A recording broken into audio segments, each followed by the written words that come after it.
por estos dos motivos, que el Señor nos guíe en este tiempo. Padre, Señor, gracias te damos, Señor. Gracias, gracias, porque podemos adorarte, Señor. Gracias, porque podemos cantar a tu nombre, Señor. Nuestros labios que antes eran contrarios a ti, Señor. Antes, Señor, decían cosas inmundas. Ahora, Señor, tú nos has llamado para tu gloria y aún, Señor, como esa visión de Isaías, Señor, carbón encendido ha tocado nuestros labios, Señor. Señor, nos has limpiado, nos has quitado la culpa, Señor. Nos has trasladado de las tinieblas a la luz admirable, Señor, y ahora podemos abrir nuestra boca y adorarte y exaltarte, Señor, y hablar tus verdades, Señor. Padre, perdónanos por las veces que mal utilizamos nuestra lengua, nuestra boca, Señor. Sigue obrando en nosotros, sigue trabajando en nosotros, Señor.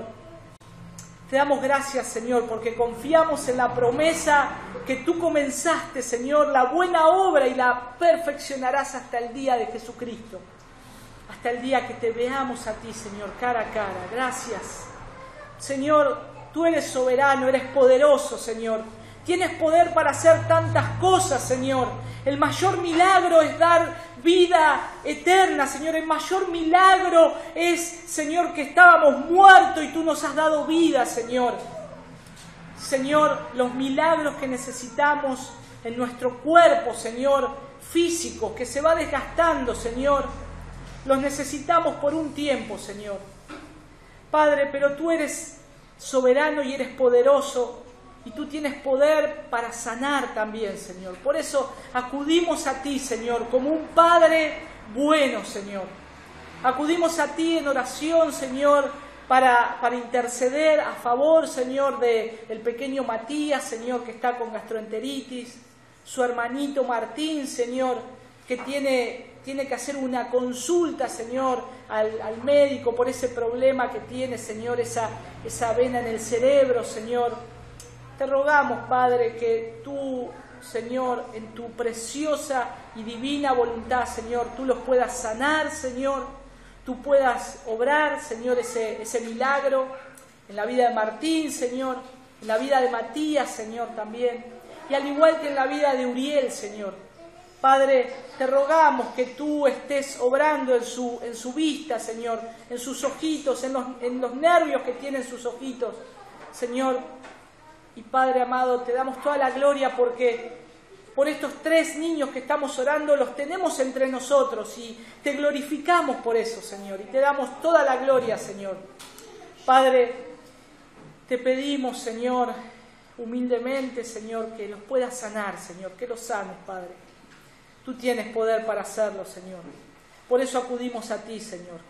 Padre, por los hermanos que no recuerdo, que están enfermos tal vez, Señor, que no han podido venir hoy, que están pasando situaciones difíciles, Señor, aquellos que están desalentados espiritualmente, Señor, te ruego, Señor, que tu palabra los aliente, Señor, que aún uses a tu iglesia, a nosotros, Señor, para alentarlos, Señor, por medio de tu palabra, Señor. Padre, gracias por este tiempo, gracias porque podemos abrir tu palabra, Dios, y tú nos hablas. Háblanos a nosotros. Háblanos hoy, Señor. Señor, te lo pedimos porque somos tan inútiles, Señor. Queremos ir a tu palabra, Señor, despojados, en humildad, Señor, para ver qué nos quieres decir. Señor, aún sobre esto que hoy he preparado, Señor, habla aún más en el corazón de mis hermanos, Señor. Señor, que este mensaje, Señor, quede en sus vidas para que puedan crecer en la gracia, Señor. Para que puedan ser animados en ese caminar, en este peregrinaje que tenemos hasta la ciudad celestial, Señor. Pero aún más encima de mis palabras, Señor, háblales a sus corazones, Señor. Ábreles el entendimiento, Señor. Señor, lo que reciban de ti por medio de tu palabra, Señor, que lo atesoren en sus corazones. Aún te ruego por los niños, Señor, que pongan su atención tal vez a la palabra que hoy va a ser predicada, Señor. Que ellos estén atentos, Señor, tal vez al escuchar, en medio de su corta edad, Señor. Señor, te ruego que también obres en sus corazones, Padre. Gracias te damos, Señor, gracias. Te damos toda la gloria, te alabamos, Señor. Tú eres digno de toda adoración. Te damos gloria a ti, Jesús. En el bendito nombre de tu Hijo Jesús. Amén. Amén. Bueno, hermanos, vamos a ir ahí a Primera de Pedro, capítulo 1, versículos 17 al 21. Vamos a continuar la serie de Primera de Pedro. Y estos poquitos pasajes, creo, hermanos, y quiero deseo con todo mi corazón, que nos puedan alentar, que nos puedan que estemos siendo alentados, motivados por la palabra del Señor, que podamos atesorar esto fuertemente en nuestro corazón y que nos sirva para nuestro caminar diario, no para el próximo fin de semana, hasta el próximo fin de semana que dure esto, sino que nos dure toda nuestra vida y que aún más encontremos al ir a la palabra nuevamente y ver estas verdades que el Señor expone en su palabra, poder ver y poder estar aún más atesorando cosas preciosas en el Señor. Y la última serie de Primera de Pedro que vimos, expusimos los versículos del 13 al 16 y vimos cómo era vivir una vida de santidad, una vida santa en el Señor. Y ahora vamos a estar viendo los versículos 17 al 21 y el título del mensaje de hoy, no encontraba otro título mejor y le puse cómo debemos vivir, cómo debemos vivir. Y vamos a arrancar a partir del versículo 17 al 21. Lo voy a leer en la versión de la Biblia de las Américas. Dice: y si invocáis como Padre aquel que imparcialmente juzga según la obra de cada uno, conducíos en temor durante el tiempo de vuestra peregrinación. Versículo 18. Sabiendo que no fuisteis redimidos de vuestra vana manera de vivir, heredada de vuestros padres con cosas perecederas como oro o plata, sino con sangre preciosa, como de un cordero sin tacha y sin mancha, la sangre de Cristo. Versículo 20. Porque Él estaba preparado desde antes de la fundación del mundo, pero se ha manifestado en estos últimos tiempos por amor a vosotros. Versículo 21. Que por medio de Él sois creyentes en Dios, que le resucitó de entre los muertos y le dio gloria, de manera que vuestra fe y esperanza sean en Dios. Por eso continúa hablando Pedro de esta esperanza. Vimos en la introducción a la carta cómo alentaba en el tiempo de persecución esta carta y cómo Pedro alentaba a los cristianos a vivir una vida de esperanza. Y acá Pedro enseña, exhorta, aconseja a sus lectores el modo, la forma de vivir, cómo debemos vivir. Y esto es, hermanos, cada cosa de la palabra de Dios podemos sacar tantos tesoros, pero sobre todas las cosas, todo lo que saquemos que sea práctico. ¿Cómo puedo aplicar esto en mi vida hoy? ¿Cómo yo puedo ver lo que Dios me quiere decir en su palabra y aplicarlo hoy, ahora, ya? Para mi vida, para la iglesia, para mi familia, para el cuerpo de Cristo, para poder vivir conforme a su voluntad. Y menciona una vez más la relación que tiene como hijos de Dios para con Dios el Padre, que Él es santo y justo. Y justamente hoy, cuando cantábamos y Pepe nos decía, Él es nuestro Padre. Y acá fíjense que en el versículo 17 dice: y si invocáis por Padre aquel que sin acepción de persona juzga, según la obra de cada uno, conducíos en temor todo el tiempo de vuestra peregrinación. Y si invocáis por Padre aquel que sin acepción de persona juzga, fíjense que dice, si invocáis como Padre. Y acá una de las cosas que en el griego la palabra padre, antes del verbo invocar para recibir, tiene un énfasis especial, porque está hablando acerca del Padre. Entonces, nosotros podemos ver que Pedro indica o tiene en mente que no hay otro Padre, que hay un solo Padre. Por eso dice, y si invocáis por Padre aquel que sin acepción de persona juzga según la obra de cada uno, conducíos en temor todo el tiempo de vuestra peregrinación. Entonces se está hablando y hay un énfasis en ese Padre, que ese Padre es Dios. Y ya en los tiempos del Antiguo Testamento ya se estaba viendo cómo la gente invocaba a Dios como Padre. A Dios como Padre. El Salmo 89, 26. Salmos capítulo 89, versículo 26 dice, Él me clamará, mi Padre eres tú, mi Dios y la roca de mi salvación. En Jeremías 3:19, Jeremías capítulo 3, versículo 19, la segunda parte, dice, y dije, me llamaréis Padre mío y no os apartaréis de en pos de mí. Utiliza esa palabra Padre, el Padre, tú eres mi Padre. Malaquías 1:6. 1:6. El Hijo honra al Padre y el siervo a su Señor.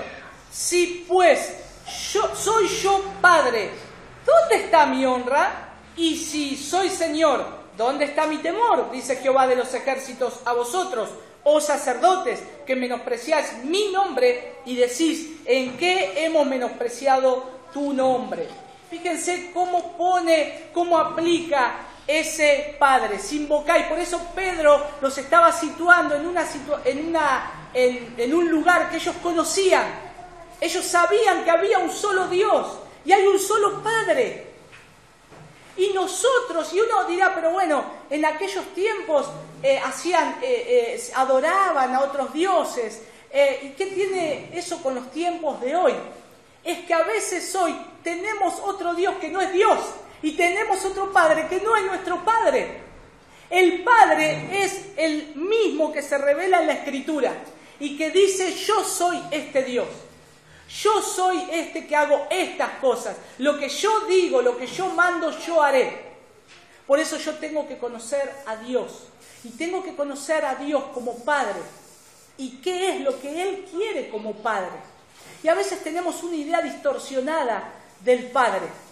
Hermanos, a veces hay muchos que han pasado situaciones difíciles con sus padres. Y no quieren ni ver a sus padres. Tienen en la imagen de un padre que los ha castigado, que los ha golpeado física, verbalmente, emocionalmente. Y cuando llegan a Cristo, esa imagen del Padre está distorsionada y creen que Dios es como mi Padre terrenal. Y no es así. Dios es un Padre bueno. Dios es un Padre justo. Pero el Señor es un Padre que Él ama a sus hijos y que los va a guardar hasta el final. Por eso es importante conocer a Dios como nuestro Padre. Nuestros padres terrenales, nosotros como padres que estamos educando, criando a nuestros hijos, tenemos imperfecciones. La imagen que nosotros tratamos de darle a nuestros hijos es lo que Dios está haciendo en nosotros y aún así vamos a fallar, vamos a tener imperfecciones. Pero ellos, nuestros hijos, tienen que ver que su Padre es perfecto, que su Padre es bueno, generoso, misericordioso y es un Padre que nunca se va a equivocar. Es un Padre perfecto. Por eso tenemos que ver bien cómo también en esto Jesús hablaba y le enseñaba a los discípulos a orar. ¿Se acuerdan en Mateo 6:9? Jesús les dice, vosotros pues oraréis así, Padre nuestro que estás en los cielos, santificado sea tu nombre. En Lucas 11:2 dice, y les dijo, cuando oréis decís, Padre nuestro que estás en los cielos, santificado sea tu nombre. Venga tu reino, hágase tu voluntad como en el cielo, así también en la tierra. Hermanos, Jesús le estaba trayendo la imagen de un Padre que podemos orar íntimamente. Pero recordemos, no es ese Padre que hoy, como los chicos o los jóvenes, se ha distorsionado tanto la imagen del Padre, que ya el Padre pasa a ser un hermano más. O tal vez el Padre pasa a ser una cosa más del hogar. Y hay una falta de respeto y reverencia de los jóvenes hacia los padres, que los padres también son culpables por haberle dado ese lugar de reverencia. Y crecen con una autoridad de falta de respeto total. No quiero dar ningún ejemplo para no pecar, pero es una falta de respeto hacia los padres. Y el Señor Jesús dice, sitúense en esta situación. Él es su Padre, pero Él está sentado en el cielo, reinando, soberano, grande. Tú estás en el cielo, Dios. Yo estoy acá y yo te necesito. Pero Él es un Padre que escucha, que está atento a la voz de sus hijos. Por eso es importante conocer. Romanos 8:15, Pablo nos da una descripción aún más tierna, más cercana. Dice, utiliza ahí una palabra, dice, pues no habéis recibido el espíritu de esclavitud para estar otra vez en temor, sino que habéis recibido el espíritu de adopción por el cual clamamos, Abba, Padre. ¡Qué precioso! Abba, Padre. Ahora vamos a ver qué es esa palabra, Abba, Padre. Aunque ya seguramente la hemos conocido. Y hago un paréntesis aprovechando ya que está acá el hermano Pali, si le quieren preguntar algo de griego o hebreo, ahí está el hermano. Dice que no, bueno, pero él tiene un cierto conocimiento, así que y oremos porque está preparando material de lo que es Corintio, ¿no es cierto? Así que el Señor le guíe, le dé sabiduría también. Cierro paréntesis. Gálatas 4:6 dice, y por cuanto sois hijos, Dios envió a vuestros corazones el espíritu de su Hijo, el cual clama, Abba, Padre. Hermanos, es precioso este texto. Fíjense si se dan cuenta. Y por cuanto sois hijos, somos hijos de Dios, no somos bastardos. Tenemos un lugar, tenemos un Padre, tenemos una herencia, tenemos algo que nos pertenece, una casa, hijos. Tenemos una situación preciosa. Dice, si sois hijos, Dios envió, ¿a dónde? A vuestros corazones. ¿Qué envió a nuestros corazones? El espíritu de su Hijo, el cual clama, Abba, Padre. ¡Qué precioso que es! Pablo nos dice en Romanos, no estamos en esclavitud, ya no andamos en esclavitud para andar en temor. Hemos recibido el espíritu de adopción y nosotros clamamos, Abba, Padre. Hoy hay tanta distorsión entre tantos grupos que se reúnen, y uno de ellos, de los más peligrosos, son aquellos que son tipo los judaizantes, que quieren judaizar con sus nombres, quieren estar diciendo, no, pero ustedes lo llaman Dios a Dios, y hay que decirle Jehová, o hay que decirle Yahweh, que son nombres de Dios. Pero ellos dicen, si no le decimos estos nombres, nosotros estamos fuera de lo que Dios manda. Y aún peor que eso, si no guardamos completamente los nombres del Señor, ustedes no son ni hermanos nuestros, no conocen a Cristo. Y es terrible, hermanos, porque acá yo encuentro en la palabra de Dios que el Señor me dice, le tenemos que decir Abba, Padre. Y es una palabra aramea que significa Padre, pero aún más significa papá, papito. Entonces, yo no sé, llámalo como vos quieras. Dios me dice en la palabra de Dios que Él es mi papá. Y Él es mi papito. Y yo puedo orar a Él. Y yo puedo ir a Él en reverencia, en amor, pero también en temor de que Él es un Dios justo. Entonces nosotros podemos ver que esta relación especial, este Padre, este Abba Padre, denota una relación especial e íntima entre un hijo y su padre. Cuando Jesús usó este término afectivo íntimo, mostró su relación especial con el Padre. Así nosotros también, los cristianos, tenemos que usar este término. Padre, tú eres mi Padre, Dios, papá, papito. Cuando llamamos a Dios nuestro Padre por ser sus hijos, debemos esperar que Él también sea nuestro juez. No solo nuestro Padre, sino que Él es también nuestro juez. En Santiago 2, del 1 al 9, hay una situación ahí.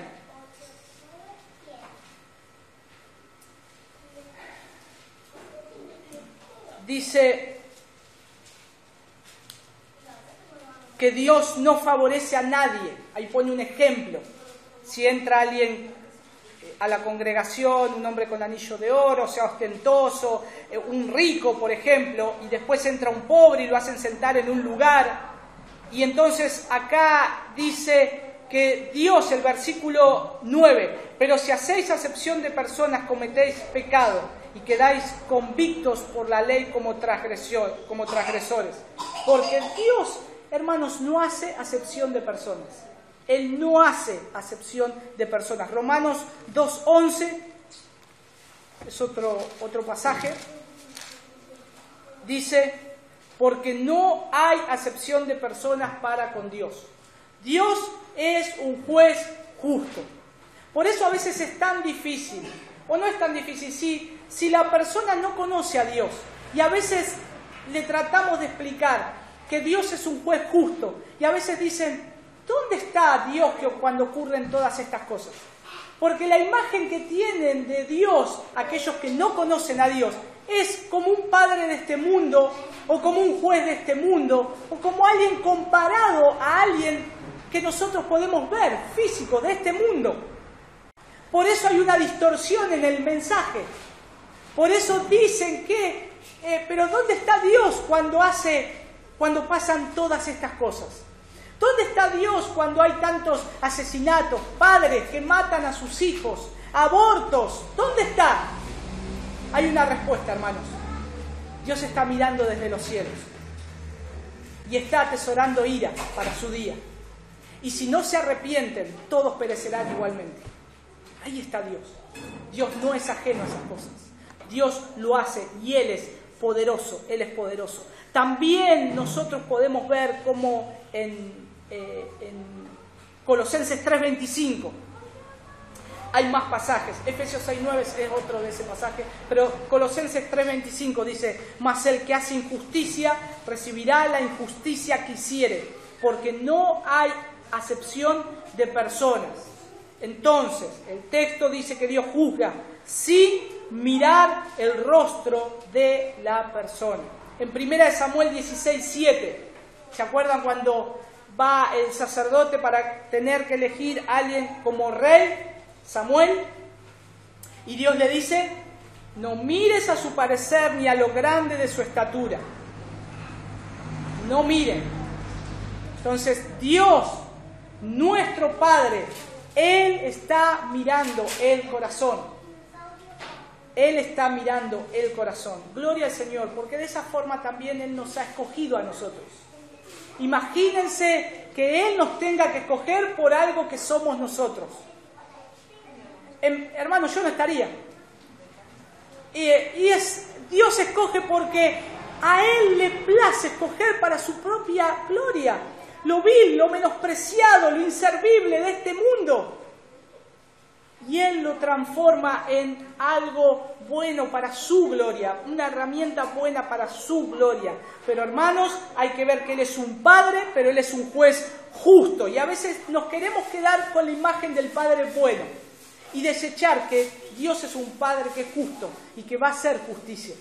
Y que es un juez justo y nadie va a quedar exento del juicio de Dios, porque Dios juzgará imparcialmente cada acción del hombre, de acuerdo a lo que dicen estos textos. Y dice que también, ahí volviendo a Primera de Pedro, cuando invocan al Padre, nos encontramos también dentro de toda esa estructura con ese juez que es imparcial. Pero, ¿por qué? ¿Cuál es el propósito de saber que Dios es un Padre bueno, pero también es un juez justo? ¿Cuál es ese propósito? Pedro lo aclara ahí al decir, 17, y si invocáis a aquel que sin acepción de persona juzga según la obra de cada uno, cuidado, miren bien, conducidos en temor todo el tiempo de vuestra peregrinación. Y ahí está el Padre que es justo, que es juez. Cuidado, tengan cuidado, pórtense con temor reverente durante el tiempo que vivan como extranjeros. Hermanos, si este temor que dice acá el texto de Pedro, en este contexto el temor, no tiene el sentido de terror o miedo, sino un sentido de reverencia, de respeto hacia Dios, de reverencia y de respeto hacia Dios. Y el cristiano debe vivir siempre consciente de estar en la presencia de Dios. ¿Vivimos nosotros conscientes de que estamos las 24 horas en la presencia de Dios? Y a veces, hermanos, hay que ser sinceros con nosotros. No vivimos. Solamente creemos que Dios está en mi tiempo devocional, que Dios está cuando vengo a congregarme, que Dios está cuando me junto a orar. Y después no está Dios. Dios está mirando. Dios está ahí mirando las acciones de todos los hombres, de sus hijos. Cuando nadie nos ve, aún nuestros pensamientos no saben lo que yo estoy pensando. Sí, Dios sabe. ¿Dónde nos vamos a poder esconder de Dios? ¿Qué es lo primero que hace un niño cuando hace una travesura? Se esconde, agacha el rostro, se tapa la cara, se mete abajo de la cama, se mete atrás de la puerta. Se quiere esconder, hizo mal. ¿Quién le dice eso? Su propia naturaleza caída es lo primero que Adán hizo. Y Eva se escondieron. Y es la primera reacción que tiene. Por eso, hermanos, no nos podemos esconder de Dios. No nos podemos esconder de Dios.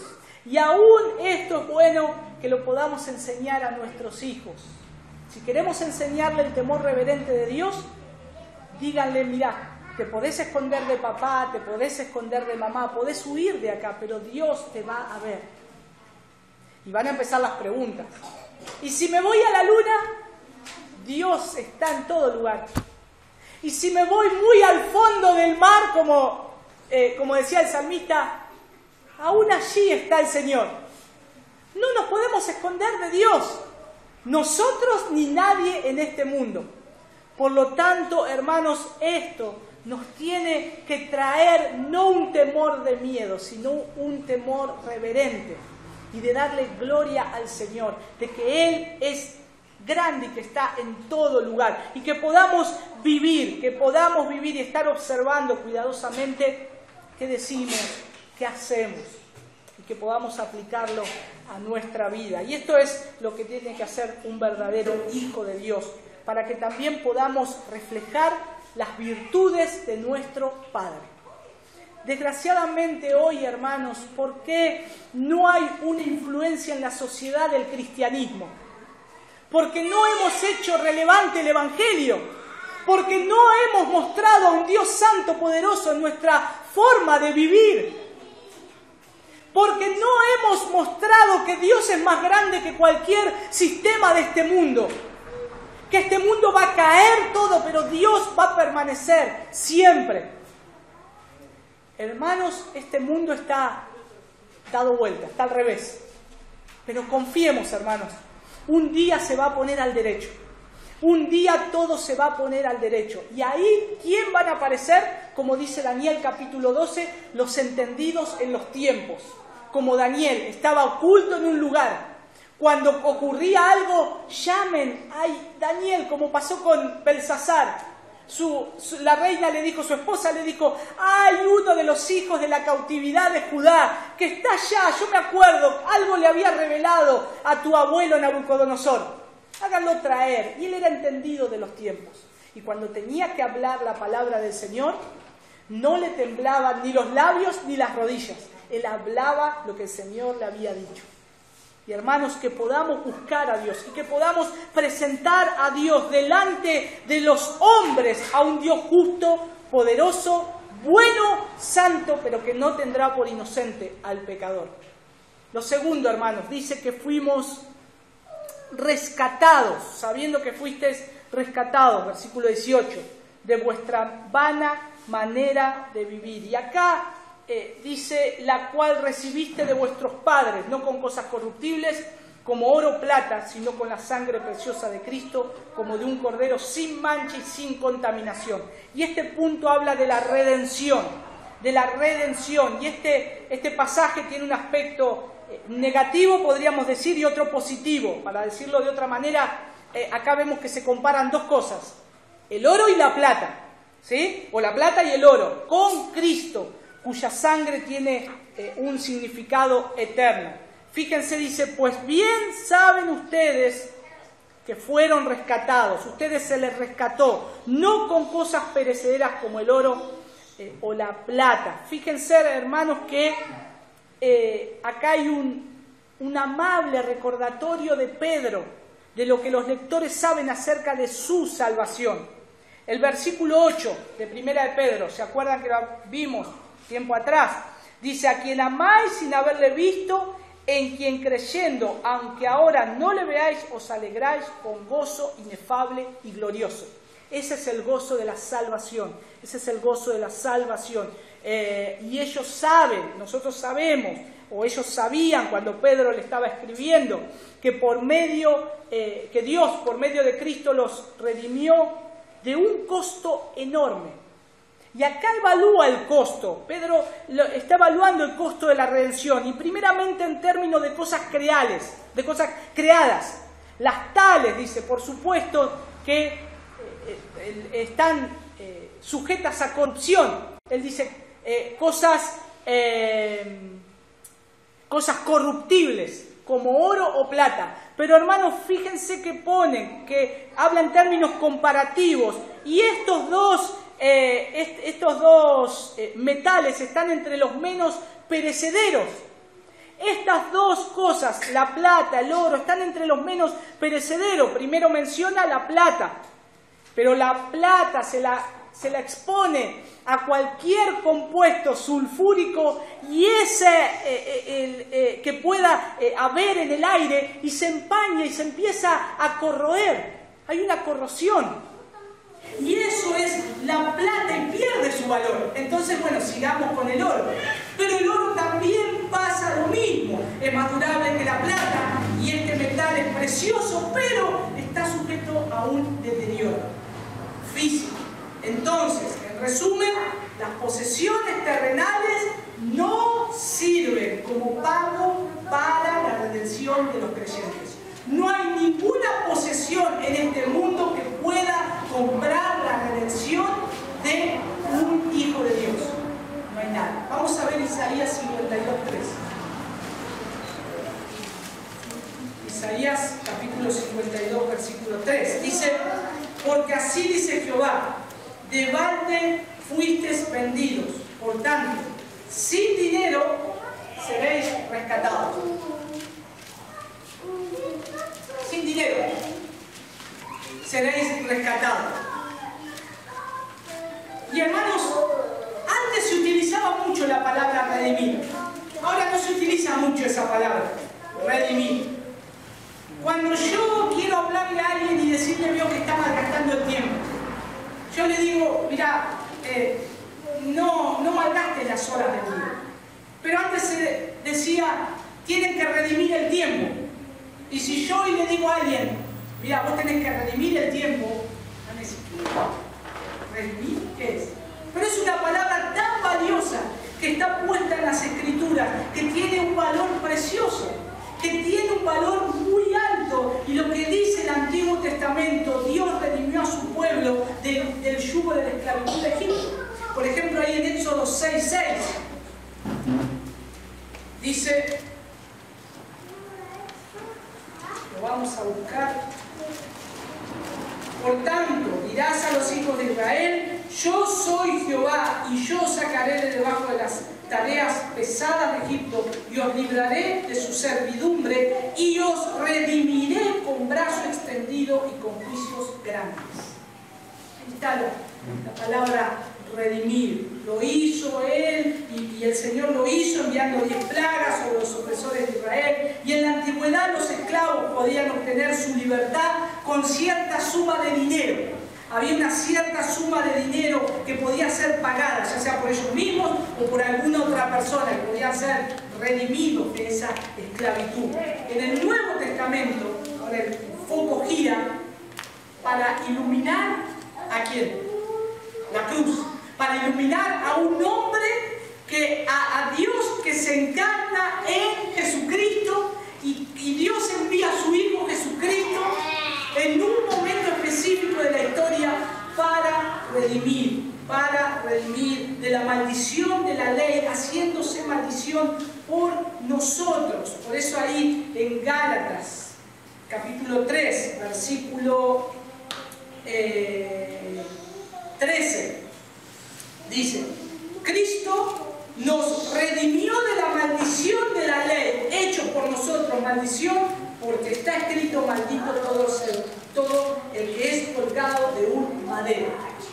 Hermanos, no teníamos opción. Ninguna riqueza de este mundo puede pagar la gracia del Señor. Lo que nosotros necesitamos es ser librados. La condenación que pesaba sobre nosotros. Ninguna cosa creada puede pagar eso. Por eso la única forma de ser redimidos es por medio de Cristo. La única forma de que esa cuenta sea saldada y pagada es por medio de Jesucristo. No hay otro. No hay salvación fuera de Cristo. Él es nuestra salvación. Él es nuestra justicia. Él es el que nos redime de nuestros pecados. Y Pablo dice que es Cristo Jesús. Se entregó por nosotros para redimirnos de toda maldad y para purificar para sí mismo un pueblo que sea de propiedad, deseoso de hacer lo bueno. Tito 2:14. Vamos a ver Salmo capítulo 30, versículo 8, que dice algo también bien interesante. Salmos capítulo 30, versículo 8. A ti, oh Jehová, clamaré, y al Señor suplicaré. Fíjense, hermanos, que esto es lo que cada hombre tiene que hacer: clamar a Dios para salvación. Clamar a Dios para salvación. Señor, sálvame, porque estoy perdido. Cuando presentamos el Evangelio, tiene que haber una buena presentación de la condición que el hombre está. Delante de Dios estás imposibilitado. Delante de Dios no podés llegar por tus propios medios. No tenés voluntad de hacerlo. No podés. Por eso necesitas mirar a Cristo. Si Cristo hoy está hablando a tu corazón, tenés que mirar a Cristo y mirar la cruz y rogar que Él te salve. Clama a Dios por salvación. Como le dijeron en esa pequeña capilla cuando Spurgeon entró y había unas pocas personas, el predicador decía, hablaba del texto de Isaías: mira a Cristo, mira la cruz de Cristo. Joven, a ti te digo, le dijo a Spurgeon, mira a Cristo para salvación. La única forma es ver a Cristo, es mirarlo a Él. Y eso Pedro también lo utiliza. También esta palabra de ser redimidos la utiliza a referirse a la muerte de Cristo y a nuestro rescate por el pecado. En estos dos versículos, en el 18 y en el 19. O sea, que Cristo Jesús ha satisfecho las demandas de la ley, ha quitado la maldición que pesaba sobre nosotros y mediante su muerte nos ha absuelto. Hemos sido redimidos por su sangre preciosa. Hermanos, cuando oremos a Dios cada mañana, cada noche, cada día, démosle gracias al Señor. Gracias, Cristo, porque lo primero que has hecho es librarme del pecado. Gracias, Dios. No podía, estaba imposibilitado, hermanos. Yo no podía, era muerto. Como Ezequiel en el hueso de los valles secos. Muerto, seco en gran manera. Pero vino Cristo un día y dijo: huesos, levántense. Y Él fue el que sopló vida sobre esos huesos. Y ahora andamos, como dice la palabra, andemos en novedad de vida, en vida nueva. No podemos volver a lo anterior. Y fíjense que dice, volviendo al texto de Pedro, lo cual recibiste de vuestros padres, no con cosas corruptibles como oro o plata. Esta frase describe el estilo de vida que carece, es infértil, que no pongamos la confianza en lo que nosotros recibimos. Esto no lo recibieron de sus padres. Esto es algo que nosotros no podemos tener. Igual no se sabe si Pedro está hablando acá refiriéndose a los antepasados judíos que vivían de acuerdo a la tradición de la palabra de Dios, y bueno, y más aún cuando Jesús reprocha a los judíos porque observaban las tradiciones de los ancianos y dejaban de lado todos los mandamientos de Dios. Ahí en Marcos capítulo 7, del 5 al 13, si quieren después lo pueden leer. Tal vez Pedro se sitúa en esta condición. No se fijen de lo que ustedes recibieron de sus padres, pero otra posibilidad es que Pedro se está refiriendo a los antepasados paganos, que él está hablando a los gentiles. Entonces tal vez también está viendo ese punto. Pero Pablo, acerca de la vida vana de los gentiles, en Romanos capítulo 1, versículo 21, dice lo siguiente. Vamos a buscar ahí, dice: pues habiendo conocido a Dios, no le glorificaron como a Dios, ni le dieron gracias, sino que se envanecieron en sus razonamientos, y su necio corazón fue entenebrecido. Y Efesios 4, 17 dice: esto pues digo y requiero en el Señor, que ya no andéis como los otros gentiles, que andan en la vanidad de su mente. Entonces, la otra opción es que Pedro también se esté enfocando a los gentiles, hablando a los antepasados en general, tanto de los judíos como a los gentiles, a todos. No, fíjense, ustedes no anden, no estén en la vanidad de su mente, en la condición, como dice Romanos, de como ustedes estaban. El versículo 19, ahí de primera de Pedro, dice: sino con la sangre preciosa de Cristo, como de un cordero sin mancha y sin contaminación. Hermanos, fíjense que viene hablando de un padre, viene hablando quién es ese padre bueno. Él también es un juez justo. Él los redimió, paga un precio que nadie podía pagar con cosas de este mundo, oro, plata, y no es algo que sus padres les hayan dejado, no es algo que venga de sus antepasados. Y ahora se sitúa y dice: sino con la sangre preciosa de Cristo, como de un cordero sin mancha y sin contaminación. Los escritores del Nuevo Testamento, hermanos, enseñan que Cristo es ese cordero de la Pascua. ¿Se acuerdan Juan cuando hablaba? Juan el Bautista. Vamos a ir a Juan 1:29. Hay varios pasajes. Pero Juan 1:29 dice: al siguiente día vio Juan a Jesús que venía a él y dijo: he aquí el Cordero de Dios que quita el pecado del mundo. Entonces podemos ver, él dice: mirad al Cordero de Dios que quita el pecado del mundo. Y un poquito también Pablo, el apóstol Pablo, en Romanos 3:25 habla acerca de comenta que nuestra redención ha sido lograda por medio de Cristo Jesús. En Romanos 3:25 ahí dice que Cristo Jesús, porque Dios lo presentó como propiciación. El escritor también de Hebreos 9:12 declara que Cristo no entró en el lugar santísimo por medio de la sangre de machos cabríos y becerros, sino que entró una vez para siempre por medio de su propia sangre, habiendo obtenido eterna redención. Hermanos, ¿se acuerdan los sacerdotes? Sacrificaban una y otra vez, sacrificaban una y otra vez. El sacerdote no se sentaba, estaba parado, tenía que ofrecer continuamente sacrificios a Dios. Pero Cristo es nuestro sumo sacerdote. Él se ofreció a sí mismo en sacrificio como un cordero sin mancha, y dice Hebreos que Él se sentó en los lugares celestiales. Se sentó. Lo que no podía hacer un sacerdote, Él dijo, ya está. Ya me doy el sacrificio, es suficiente para pagar los pecados, para que sean redimidos. Y me siento, y se sienta como un rey soberano. Y esto, hermano, nos tiene que traer gozo a nuestra vida. Ya el sacrificio está hecho en Cristo Jesús. Ya no estoy atado a la antigua manera de vivir. Ya no tengo que participar de eventos o congresos de sanidad interior.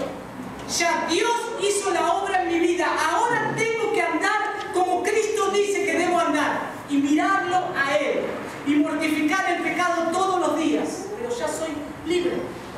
Cristo me ha hecho libre y me ha dado una salvación que es eterna, que no se puede perder, porque es de Cristo, es del Señor.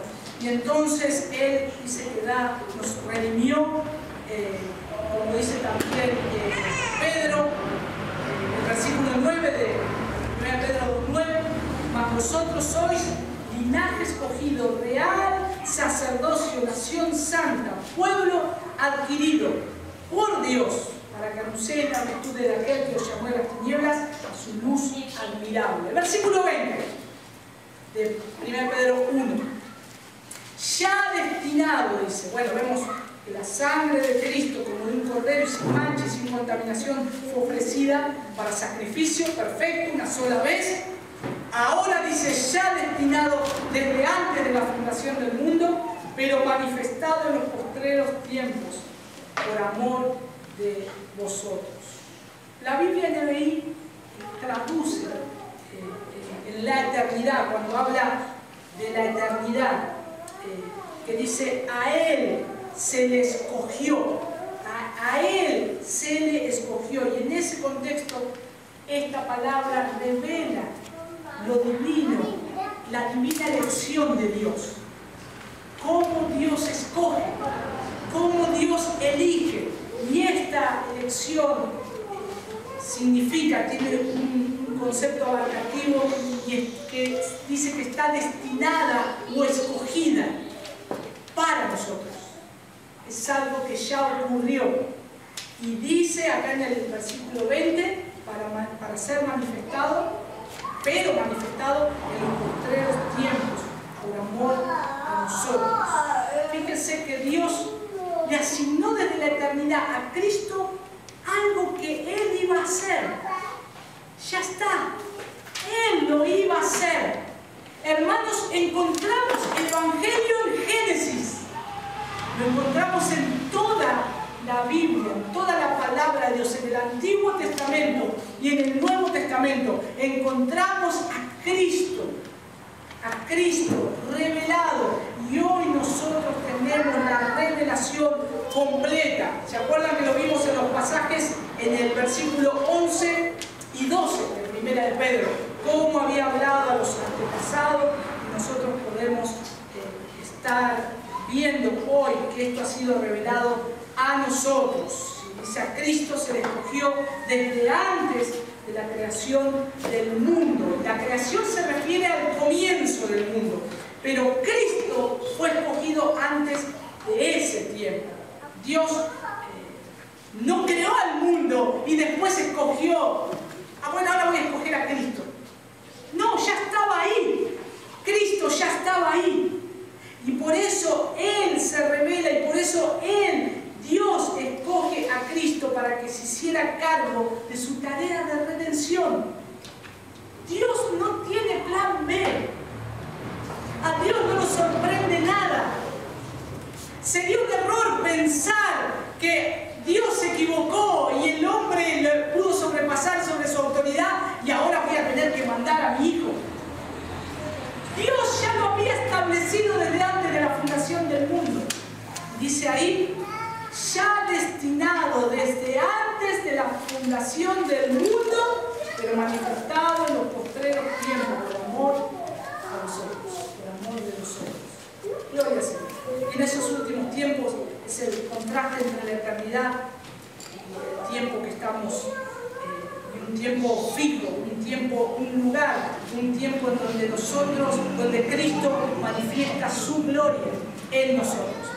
¿Cuántos sabían que tal fechas ustedes iban a estar sentados acá escuchando el Evangelio, escuchando la palabra de Dios? No lo sabíamos.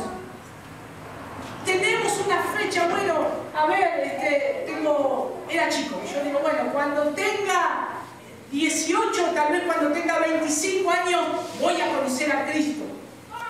No, es Él el que llama, es Él el que ya sabe, es Él el que ya escoge. Y no es Él que sabe que yo tal día voy a tomar una decisión por Él. No, es Él que ya me escogió y ya sabe que Él lo va a hacer. Por eso es Él el que atrae hacia las personas, hacia Él mismo. No es que yo lo haya amado a Él primero, sino que Él me amó primero a mí.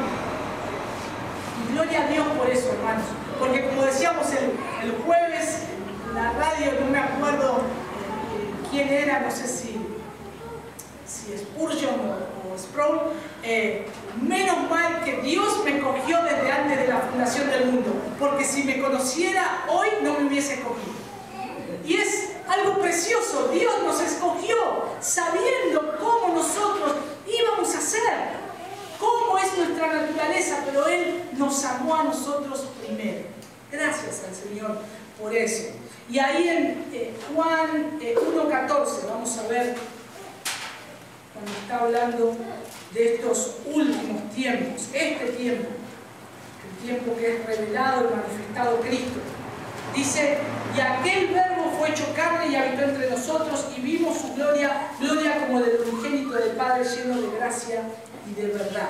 Entonces, el Señor vino con un propósito, en un tiempo determinado, en una época, y Pedro describe esto como estos últimos tiempos. Pero Pedro no solo tiene en mente los días de la vida de Jesús en la tierra, más bien todo el periodo de Jesús, desde el nacimiento de Jesús hasta su eventual regreso, y esto constituye los últimos tiempos. Y podemos ver Hechos capítulo 2, versículo 17, Primera de Timoteo 4:1, Segunda de Timoteo 3:1, Hebreos 1:2 y Primera de Juan 2:18. Para aquellos que anotan estos textos de referencia.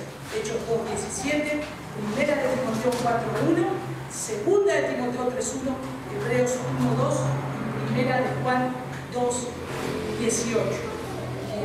Cuando habla acerca de tiempos, plural, es una palabra plural, indica la totalidad del tiempo, pero Pedro también particulariza la última parte de dicha totalidad como el periodo en el cual la historia del mundo llega a su fin, y este periodo el Señor Jesucristo ha sido manifestado.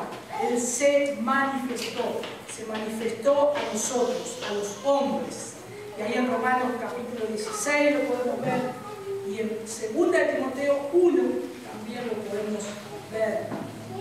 La designación de Cristo en la eternidad y su aparición en la tierra tiene un propósito: redimir a los creyentes.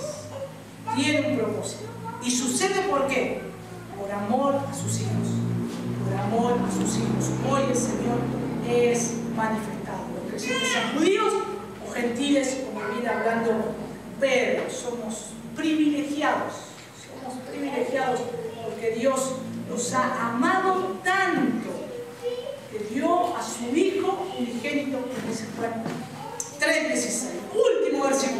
21, ahí en 1 Pedro, y mediante el cual creéis en Dios, quien le resucitó de los muertos y le ha dado gloria, para que vuestra fe y esperanza sean en Dios. Toda la obra completa. El amor de Cristo ha sido manifestado en nosotros. Y hermanos, la resurrección es parte del cristianismo. Si solamente creemos en Cristo para esta vida, decía Pablo, somos los más dignos de lástima. Imagínense que todo este mundo no tenga un creador, no tenga un final. Sería absurdo. Todo esto tiene que tener un final. Todo esto tiene que tener alguien que juzgará las cosas. Y ese es Dios. Y ese es Dios. Y nosotros esperamos la resurrección. Como dice ahí en 1 de Pedro también el versículo 8 que lo leíamos, 1:8. Dice: el cual a quien amáis sin haberle visto. A quien amáis sin haberle visto. Los lectores nunca habían visto a Jesús. Algunos de los que estaban ahí nunca habían visto a Jesús, sin embargo, creen en Él. Lo mismo que nosotros. Creemos en Él. Lo que Pedro está diciendo es que Jesús les ha dado fe para que puedan creer en Dios. Mediante Jesucristo llegamos a conocer a Dios. Mediante Jesucristo. Por eso, hermanos, cuando miremos a Cristo, a los evangelios, cómo Él se dirigió, cómo caminó, cómo pensó, sus sentimientos volcados hacia a ese grupo de hombres imperfectos, es Dios demostrando lo que Él siente, lo que Él vive y lo que Él quiere expresar. No podemos separar a Jesús de Dios. Dios mismo, Jesús mismo, se encarnó y pudimos ver. Decían los apóstoles, uno de los apóstoles, y vimos, o en general vimos su gloria, gloria del unigénito, lleno de gracia y de verdad, lleno de gracia y de verdad. Y es importante saber que los creyentes tienen fe en Dios, tenemos que tener fe en Dios. Por eso es importante predicar y exaltar a un Dios y a un cristianismo que enfatice un acercamiento cristocéntrico a Dios. Cristocéntrico a Dios. Y hermanos, ¿por qué creemos en Dios? ¿Por qué creemos en Dios? Si alguien nos pregunta, ¿por qué creemos en Dios? Porque Él le resucitó a Jesús de los muertos. Y nuestro cristianismo es ese. Creemos en un Dios vivo y Cristo ha resucitado. Y por eso predicamos a Cristo y amamos a Cristo. Y las instrucciones del Nuevo Testamento nos han enseñado que la doctrina cardinal de la fe cristiana es la de creer en la resurrección de Jesucristo. Hechos 2:24. Vamos a ir rápidamente.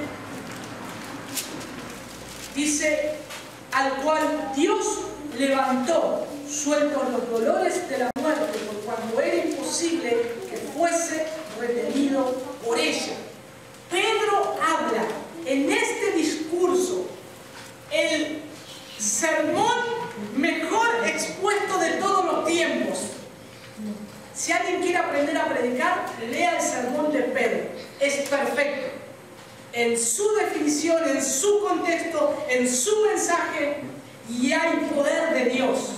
Porque la gente se compungieron de corazón. ¿Qué haremos? Arrepentidos, dice, creer. Pero ahí está. Él dijo, Dios le levantó de los muertos. Y de la resurrección habla mucho también el apóstol Pablo en Romanos. No solamente que Dios lo resucitó de los muertos, Dios le glorificó a Él, a Cristo. Dios le glorificó. Por eso Cristo es grande. Y por eso nosotros tenemos que tener nuestra esperanza puesta en Dios. Hermanos, prediquemos a Cristo vivo porque Él ha resucitado. Aprovechemos que nos da este mundo. El tiempo de Semana Santa, la Pascua, todos hacen planes para viajar, comprar huevitos de chocolate. Nosotros que creemos en Cristo, qué buena oportunidad para mostrar a un Cristo vivo, que verdaderamente resucitó. ¿Pero por qué Él resucitó? ¿No te llama la atención que estés celebrando algo y no sabes qué es? Hablarle de Cristo a los que podamos. Aprovechar estos tiempos, como la Navidad, pero ahora que unos meses más ya se viene la Pascua, aprovechar, hablar de un Cristo vivo, que vino a salvar al mundo de sus pecados, que Él es la salvación para la mayor enfermedad del hombre, que es su pecado. A modo de conclusión, hermanos, el Señor demanda una vida de intimidad con Él, cuando hablábamos acerca del Padre, el trato afectivo, portarnos con temor reverente delante del Señor, todo el tiempo de vuestra peregrinación, como dice también el versículo 17, vivir plenamente en Cristo, siendo Él nuestro mayor tesoro. Hermanos, Cristo es nuestro mayor tesoro. Él vino, vivió una vida santa y murió como un criminal cargando los pecados de nosotros para satisfacer la ira de un Dios justo que reclamaba la paga de hombres y mujeres pecadores. Cristo dice que bebió toda la copa, no dejó una sola gota, y aún lampió el fondo de la copa para que no quede nada. La ira de Dios descargada sobre el precioso Hijo de Dios. ¿Es Cristo nuestro mayor tesoro? Que sea nuestro mayor tesoro, quien nos redimió de nuestros pecados, y la resurrección que tenemos en Cristo Jesús, la gloria venidera que un día tendremos, la esperanza, es lo que sostiene nuestra fe. Hoy cantábamos, el Hijo es mi justicia, pero también cantábamos ese precioso himno, que la última parte que dice que yo voy a ir con Él. ¿Cómo es que dice? Me carga en alas de águilas, no, me espera en gloria eterna. Cristo nos espera en gloria eterna. Corramos hacia ese lugar. Vivamos de manera que veamos a Cristo. Vivamos de manera que todo lo que tiene este mundo, lo que nos puede dar, es insignificante a la gloria que vamos a vivir con Él. Y no por decir, hoy voy a caminar por las calles de oro, voy a ver el mar de cristal. Hermano, no nos vamos a poder tirar de cabeza en el mar de cristal. Vamos a ver a Cristo y vamos a quedar deslumbrados por su belleza, su amor, su dulzura, y ver que hemos vivido nuestra vida y que Él nos salvó. Imagínense, hermanos, piensen esto, vivan para esto, sueñen con ese momento precioso. Nada de esta vida, Pablo decía, tengo por basura todas las cosas, a fin de ganar a Cristo, que Él sea nuestro más precioso y valioso tesoro en esta vida y en nuestro caminar